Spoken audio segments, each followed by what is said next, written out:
Hi hello అందరికీ వందనాలు. ఏం చెబుతాం, ఏదో చెప్పాలనుకున్నాం కానీ ఏం చెప్దాం.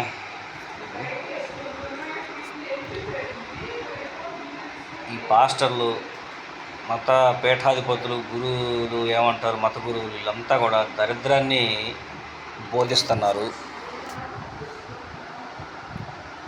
నేను మీకు ఒక సింపుల్ ఉదాహరణ చెప్తా. నేను మంచోడిని, తప్పులేదు.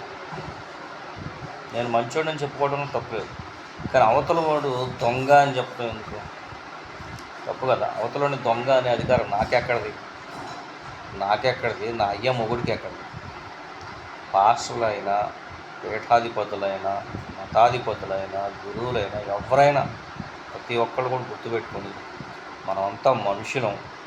భారతదేశంలో పుట్టాం, భారతీయులం, హిందువులం. ఈ దేవుని నువ్వు ప్రకటించుకోవచ్చు. రాజ్యాంగంలో పొందుపరచబడింది. ఎవడి మతాన్ని వాడు ప్రకటించుకోవచ్చు. మన మతాన్ని ప్రేమిద్దాం, పరమతాన్ని గౌరవిద్దామని పుస్తకాల్లో, నా చిన్నప్పటి నుంచి పుస్తకాల్లో చదువుకుంటూనే వచ్చాం.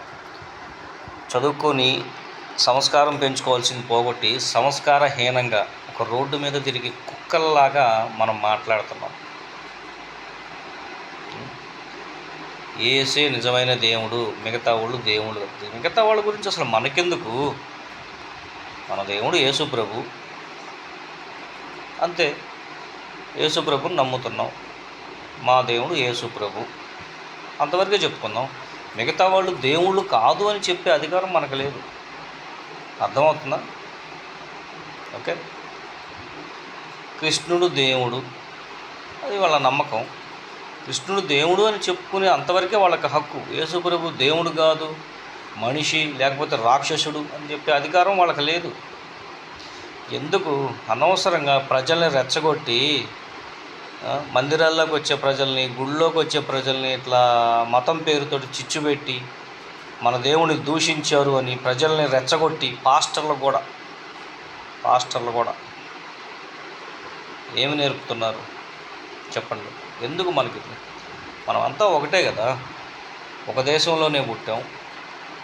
మనం చచ్చిపోయినా ఇక్కడే చచ్చిపోతాం, బ్రతికినా ఇక్కడే బ్రతుకుతాం. మనకెందుకు? మన మతాన్ని ప్రేమిద్దాం, పరమతాన్ని గౌరవిద్దాం. దయచేసి నేర్చుకోండి. చదువుకొని సంస్కారహీనంగా ప్రవర్తిస్తున్న ప్రజలారా, సంస్కారం తెలుసుకోండి. నేను చదువుకోలేదు, నాకు చదువు రాదు, నేను చదువుకోలేదు. చదువుకున్న మూర్ఖులకి చెప్తున్నా, మన మతాన్ని ప్రేమిద్దాం, పరమతాన్ని గౌరవిద్దాం. తెలుసుకోండి. చాలు.